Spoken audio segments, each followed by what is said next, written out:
Good evening to all of you.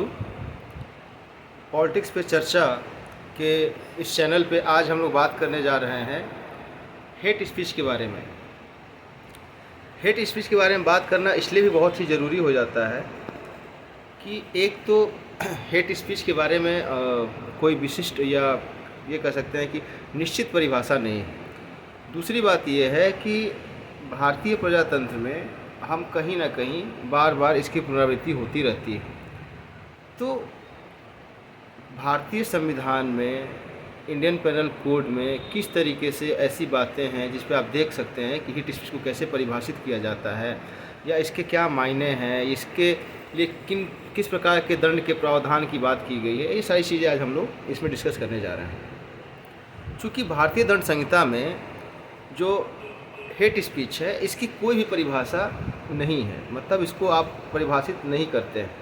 तो इसलिए पहली बार इस तरीके की जो भाषा है इसको परिभाषित करने के लिए ब्रिटिश समय की जो संहिता है उसमें सुधारों का सुझाव देने हेतु केंद्रीय गृह मंत्रालय द्वारा गठित आपराधिक कानूनों पर सुधार समिति committee for reforms in criminal law काम कर रही है। इसको परिभाषित करने की दिशा में एक कमेटी जो है वो इस पे लगातार प्रयत्नशील है। सामान्य तौर पर यह उन शब्दों को संदर्भित करता है जिसका इरादा किसी विशेष समूह के प्रति घृणा पैदा करना है। यह समूह एक समुदाय, धर्म या जाति हो सकता है। इसमें जो भाषा का अर्थ है वह बहुत ही महत्वपूर्ण हो जाता है, लेकिन इसके परिणाम स्वरूप हिंसा होने की संभावना होती है। जो भाषा का इस्तेमाल है वह हिंसा का रूप ले सकता है।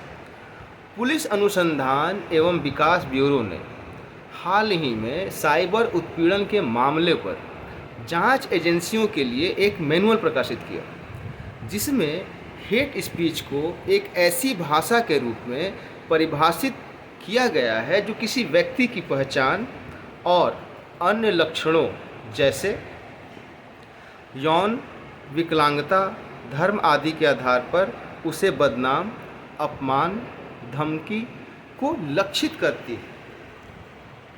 इसके साथ साथ भारत का जो विधि आयोग है, लॉ कमीशन, उसकी 267वीं 267th रिपोर्ट में हेट स्पीच को मुख्य रूप से नस्ल, जातीयता, लिंग, यौन, धार्मिक विश्वास आदि के खिलाफ घृणा को उकसाने के रूप में परिभाषित किया गया है।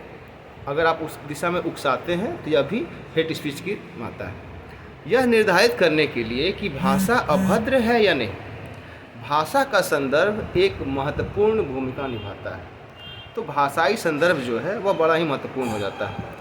अब हम हेट स्पीच के कुछ कारणों की तलाश करें, उनको देखने की कोशिश करें, तो लोग जो हैं वह उन रूढ़ियों में विश्वास करते हैं जो उनके दिमाग में बसी हुई है, और ये रूढ़ियाँ उन्हें यह विश्वास दिलाने के लिए प्रेरित करती हैं कि एक वर्ग या व्यक्तियों का जो समूह है वह उनसे हीन है तथा इसलिए सभी के एक समान अधिकार नहीं हो सकते।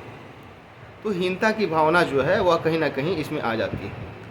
दूसरी तरफ शांतिपूर्ण सह अस्तित्व के अधिकार की परवाह किए बिना किसी विशेष विचारधारा को मानते रहने की जिद भी कहीं ना कहीं हेट स्पीच को बढ़ावा देती है, बढ़ाती है। अब देखिए प्रावधानों के बारे में, तो हेट स्पीच से जो संबंधित भारतीय दंड के प्रावधान हैं उसमें देखेंगे आप कि भारतीय दंड संहिता के अंतर्गत कुछ कानून हैं, कुछ धाराएं हैं। जैसे धारा 153A और 153B दो समूहों के बीच दुश्मनी तथा नफरत पैदा करने वाले कृत्यों को दंडनीय अपराध मानता है, 153A और B। वहीं धारा 295 यह धारा जानबूझकर या दुर्भावनापूर्ण इरादे से लोगों के एक वर्ग की धार्मिक भावनाओं को आहत करने वाले कृत्यों को दंडित करने से संबंधित है। उसी प्रकार धारा 505(1) और 505(2) ये ऐसी धाराएं हैं, यह मानती है कि ऐसी सामग्री का प्रकाशन तथा प्रसार को अपराध माना जा सकता है जिससे विभिन्न समूहों के बीच द्वेष या घृणा के भाव उत्पन्न हो सकते हैं। अगर पोटेंशियल भी है तो यह अपराध की श्रेणी में आ सकता है। इसी प्रकार से आप देख सकते हैं कि जनप्रतिनिधित्व अधिनियम जो है वो कैसे हेट स्पीच को डिफाइन करता है। तो जनप्रतिनिधित्व अधिनियम जो है, जिसे आप इस तरीके से भी देखते हैं कि वो बात टाइम पे अपने आप को डिफाइन करते हैं। 1991 की धारा 8 अभिव्यक्ति की स्वतंत्रता के दुरुपयोग के दोषी व्यक्ति को चुनाव लड़ने से रोकती है। यह धारा 8 के अंतर्गत है।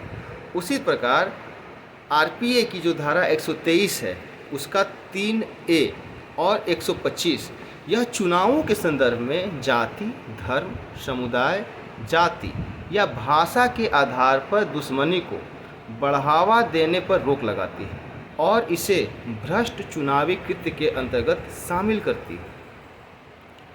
आईपीसी में बदलाव के लिए समय समय पर बहुत सारे सुझाव आते रहे हैं।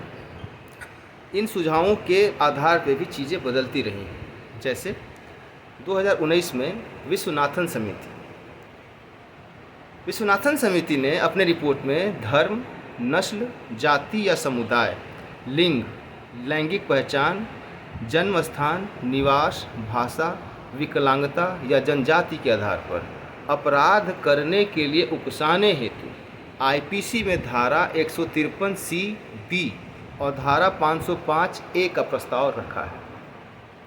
इस प्रस्ताव के अंतर्गत इस प्रकार के कृत्य के लिए 5,000 रुपये के जुर्माने के साथ 2 वर्ष तक की सज़ा का प्रस्ताव रखा गया है।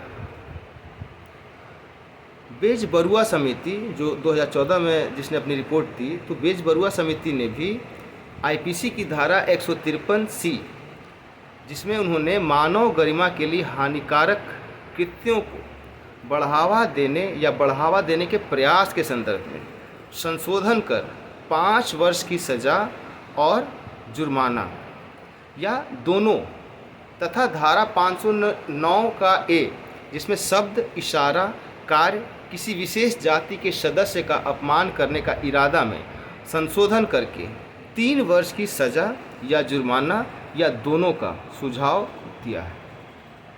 अब आने वाला समय क्या होगा, कैसे इस पे जो प्रशासन है कैसे देखता है इन चीज़ों को, कि विविध पृष्ठभूमि और संस्कृति की यह जो विशाल आबादी है भारतवर्ष की, तो भारत जैसे देश के लिए जो हेट स्पीच है ऐसे विषयों से कैसे निपटा जाए यह एक जटिल मुद्दा बनता जाता है। कारण ये है कि स्वतंत्र भाषण और हेट स्पीच के बीच का जो अंतर है वो बड़ा ही माइन्यूट है, बड़ा ही छोटा है। और भाषा को प्रतिबंधित करते समय कई कारकों, कई फैक्टर्स हैं, जैसे लोगों की राय क्या है, ओपिनियन, यह लोगों की डिग्निटी के साथ कैसे एफिलेटेड है, स्वतंत्रता तथा समानता के मूल्यों पर पड़ने वाले प्रभाव, ये सारे जो विचार हैं इनको भी आपको ध्यान में रखना होगा। निश्चित रूप से भारत में इस तरीके के जो कृत्य हैं उसके लिए कानून हैं, लेकिन पूरी तरह से इनका क्रियान्वयन अभी बाकी है। इसलिए अगर हम ये कहें कि हेट स्पीच की एक उचित परिभाषा देना खतरे से निपटने के लिए पहला कदम होगा, मतलब एक डिफिनीशन होनी चाहिए, एक क्राइटेरिया हो, जहां हम डिफ़ाइन कर सकें।